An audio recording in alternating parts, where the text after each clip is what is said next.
વડોદરા જિલ્લામાં પ્રોહિબિશનની પ્રવૃત્તિ ડામી દેવા પોલીસ એક્શન મોડમાં છે।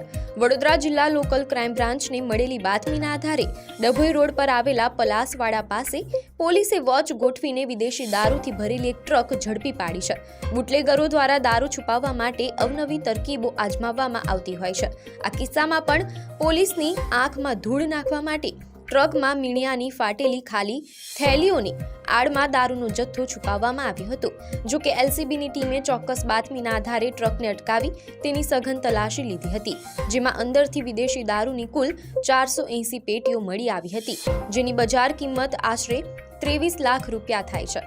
આ મામલે પોલીસે ટ્રક ચાલક રાહુલ કુમાર જાટવની ધરપકડ કરી છે। પોલીસે દારૂનો જથ્થો, ટ્રક અને અન્ય સામગ્રી મળી કુલ 33 લાખથી વધુનો મુદ્દામાલ જપ્ત કર્યો છે। ડભોઈ પોલીસ મથકે પ્રોહિબિશન એક્ટ હેઠળ ગુનો નોંધી આ દારૂના કન્સાઇનમેન્ટ પાછળ કયા મોટા માથાઓની સંડોવણી છે તેની તપાસ શરૂ કરવામાં આવી છે।